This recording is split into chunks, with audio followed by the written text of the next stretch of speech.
We're joined today by Stuart Gale, Managing Director of Meteoric Resources. Stuart, thanks for your time. G'day, David. Developing the Caldera Rare Earth Project in Brazil, shaping as a globally significant project. Tell us a little bit about it and why is it so compelling? Yeah, thanks, David. Look, the Caldera project has been with Meteoric for about the last 3 years. And over that period of time, we've been doing an enormous amount of work to prove up the resource. We've drilled over 100,000 metres.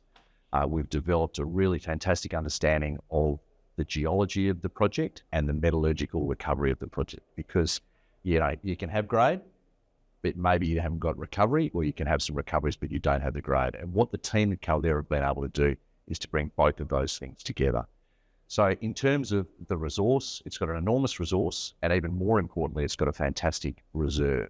And the team have developed some great IP in terms of understanding how rare earths come together. So with all of that, we have 1.5 billion tonnes worth of resource, and we're developing this project right at a point in time where there's an enormous amount of activity in the rare earth space. So yeah, roughly from about this time last year, Trump tariffs, China responses with export controls, the US supporting MP materials with floor price effectively for NdPr. There's been this undercurrent of development and understanding and scramble to get hold of a resource. We're sitting on a fantastic resource in the Caldera. And one thing that I can tell you is whilst the rare earth supply chain and the development of the various components of that supply chain is complicated at best. If you haven't got the resource, if you don't have the resource in the ground, you don't have any of the components that flow through into that. And our objective right here and right now is to get this project into production as quickly as we can, because what we see is an enormous supply bow wave coming. And we see that through the electrification process.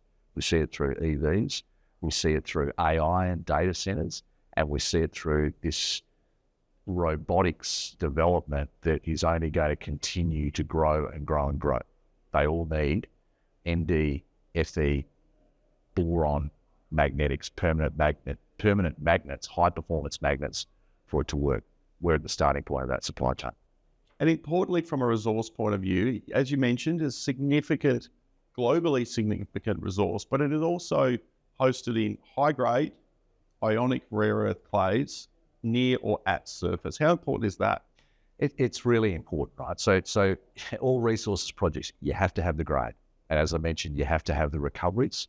If you've got the grade, you've got the recoveries, and you've got the scale, that all drives towards that cost component.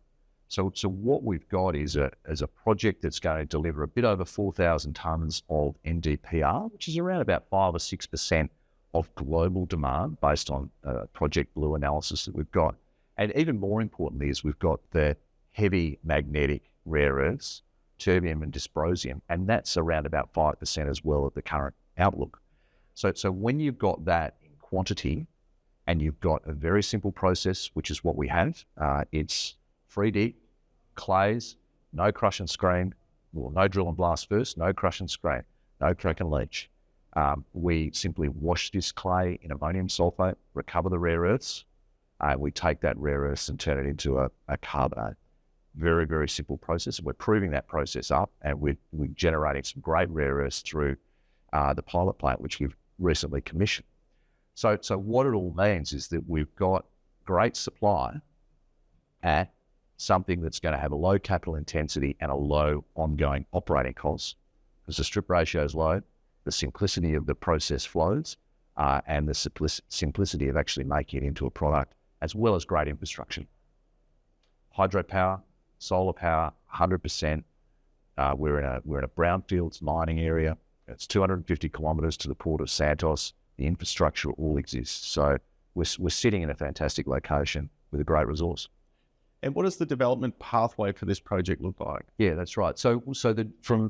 We had a really successful 2025. We put our PFS out in about July last year, raised some cash off the back of that, and that sees us, with $30 million worth of cash at the end of December, so that we're well funded. We delivered the environmental license, the preliminary environmental license in December last year, and that's a big step forwards in Brazil because that allows you to take the next steps forward in terms of the development of the project. So we've got the LP, and now we can move on to the construction license. So we're working through a few things on that right now. We're expecting the construction license will be up and ready to go pretty shortly. The Brazilian government need to have a little bit of time to review all of that, but we're expecting that LP to sort of drop around June this year. That coincides with our DFS at final feasibility, which is also around about that May, June type timeframe.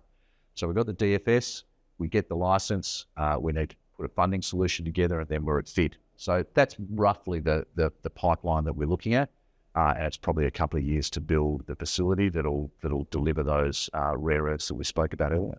Let's step back out again to the macro environment. Yeah. You touched on it in the beginning. Very shifting sands when it comes to the global rare earth market and this need to shore up supply from sources outside of China, and a lot of sovereign groups looking to shore up supply within their own country. That's it. How globally significant is this project, and how much has the phone been ringing over the last 12 months? Yeah, well, we think it's globally significant. You know, if you're going to produce 5% of the world's heavy magnetics, then rare earths, then that's pretty important. And yeah, everyone's interested in securing their supply chain. So there's a diversification that's happening. The diversification is, you know, China makes 90% of the world's magnets, and those magnets are critical across all aspects of our life. People need to diversify their supply chains away from that. It's happening in North America. It's happening in Europe. It's happening right across the world. So, you know, what we're seeing is a lot of M&A type activity, and we saw that with energy fuels who produce uranium and rare earths in the United States. They've just bought ASM. So that's an interesting little analogy as you look at things. We've got two producers in Lynas and Mountain Pass, and a little bit from energy fuels, and that's pretty much the rare earth supply chain outside of China right at this point in time. So if you see this sort of doubling in rare earth and niobium, iron, boron, permanent magnets over the next 25 years, and that doesn't take into account the outlook from a robotics perspective. We see that as being significant as well, and Morgan Stanley will certainly tell you that. Where's this stuff going to come from? And I look to the caldera, and I look at all the work that we've done over the last 3 years, the environmental licensing that we've put in place, and how far down we are in terms of that development chain. And I look at it and say, well, we want to be the next project into development. Because if you haven't started that process now, you're at least 5 years away. You're probably closer to 10 years away, depending on the jurisdiction that you're operating in. Brazil's been fantastic for us.